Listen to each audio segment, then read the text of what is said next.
کہ دیکھو اگر تم یہ چاہتے ہو کہ تمہارے برے اثرات تمہاری اولاد تک نہ جائیں تو تمہارا ایک فریضہ ہے، یہ فریضہ ہر گھر والے کا ہے، یہ فریضہ ہر خاندان والے کا ہے۔ ہمارے یہاں جب مکان خریدا جاتا ہے، مکان کو سجایا جاتا ہے، مکان کی سیٹنگ کی جاتی ہے، بہت ساری باتیں انسان کے ذہن میں آتی ہیں، لیکن ایک چیز کا خیال آپ کو ضرور رکھنا ہے آج کل کا دور کہ روزانہ صبح کو ایک انسان اپنے پورے دن کا پروگرام بناتا ہے کہ آج مجھے دفتر جانا ہے، واپسی میں بازار جانا ہے، فلاں دوست سے ملاقات کرنا ہے، فلاں چیز خریدنا ہے۔ یہ سارا پروگرام مکان کا نظام ہو یا اپنی ذاتی زندگی کا ٹائم ٹیبل ہر آدمی بناتا ہے، لیکن ایک چیز کو اسلام بار بار بتا رہا کہ کہیں تمہاری برائیاں تمہاری اولاد تک منتقل نہ ہو جائیں، اس کے لیے تمہیں ان دو باتوں کا خیال کرنا ہے۔ نمبر ایک یہ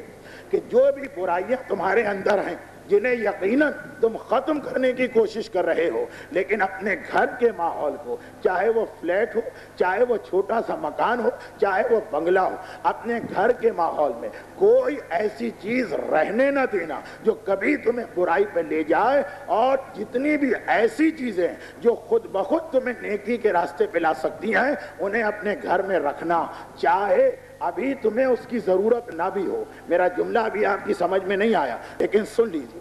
کہ کوئی ایسی چیز نہ رکھنا، چاہے تم اس برائی کی چیز کو استعمال نہ کرو مگر پھر بھی اسے گھر سے نکال دو کہ جو شاید کبھی غیر ارادی طور پر تم سے گناہ کروا دے، اور نیکی کی ہر وہ چیز گھر میں رکھو، چاہے ابھی تمہارے پاس اس کا ٹائم نہ ہو لیکن پھر بھی گھر میں رکھو، کبھی وہ کام آ سکتی ہے۔ جیسے آپ نے دیکھا ہوگا کہ ہمارے گھر،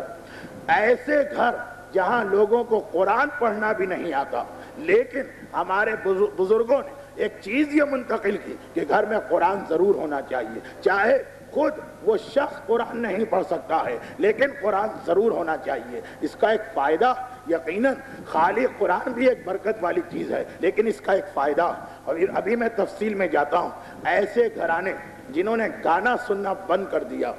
لیکن اس کا مطلب یہ نہیں کہ ان کے گھر میں گانے کے کیسٹ رہیں، وہ کہیں ٹھیک ہے کونے میں پڑے ہیں، ہمارا کیا نقصان ہے، ہم کون سا حرام کر رہے ہیں، ایک چیز آ گئی تو آ گئی۔ نہیں،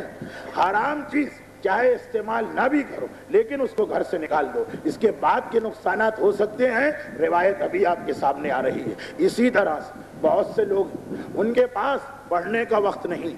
لیکن دینی کتاب لا کے گھر میں ضرور رکھو، ان کے پاس سننے کا وقت نہیں ہے، کیسٹ گھر میں ضرور لا کے رکھو۔ ہاں، یہ مجالس کے کیسٹ، مسائل کے کیسٹ، ان کے پاس دیکھنے کا وقت نہیں، لیکن اگر تمہاری حیثیت و استطاعت ہے تو ویڈیو کیسٹ گھر میں لا کے ضرور رکھو، مذہبی کیسٹ۔ یہ اسلام ایک حکم دے رہا ہے جس کے لیے ایک لفظ اکثر آتا ہے، اس کو ہم نے کبھی صحیح طور پہ سمجھا ہی نہیں۔ ایک لفظ اکثر آتا، قرآن گھر میں ہے تو برکت ہوگی،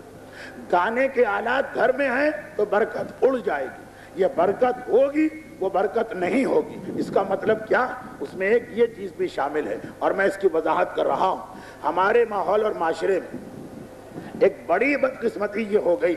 کہ لوگوں کے پاس پڑھنے کا وقت نہیں، کتابیں خریدنے کا وقت نہیں۔ یاد رکھیے کتاب کی اہمیت، یہ دو چیزیں ہیں، لیکن الحمدللہ کیسٹ تو کسی نہ کسی صورت میں ہمارے گھروں میں آ رہے ہیں۔ کتاب کی جانب اب تک لوگ متوجہ نہیں، میری سمجھ میں نہیں آتا۔ آج سے 20 سال پہلے جب دین کا اتنا زور نہیں تھا پھر بھی لوگ کچھ کتابیں خرید کے گھر میں رکھ لیتے تھے، اب یہ شوق بالکل ختم ہو گیا۔ اور تعجب اس وقت ہوتا کہ آج کل تو ایسی کتابیں چھپ رہی ہیں کہ واقعاً انسان اگر ان کتاب کے لکھنے والوں کے سامنے سجدے میں بھی جھک جائے، شریعت منع نہ کر رہے تو دوسری بات ہے، سجدے میں بھی جھک جائے تو تعجب نہیں ہونا چاہیے۔ ہمارے علماء نے یہ کتابیں کس طرح ہمیں پہنچائی، کبھی آپ تاریخ علماء کو پڑھیے، ساری زندگی جیل میں رہے، ساری زندگی قید خانوں میں رہے، مگر اپنے علم کو کسی نہ کسی طرح امام کے ماننے والوں تک منتقل کیا ہے۔ اچھا، جیل سن کے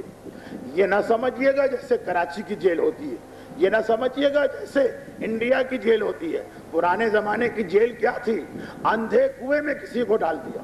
کنواں ہے اندھا کنواں، اس میں ڈال دیا کسی کو، یہ اس کی جیل ہو گئی، اب وہاں سے نہ نکل سکتا، نہ وہاں پر روشنی ہے، نہ وہاں رہنے کا انتظام ہے۔ کنووں کے اندر ہمارے علماء کی زندگیاں گزری ہیں، جب کبھی بادشاہ کا موڈ ہوا،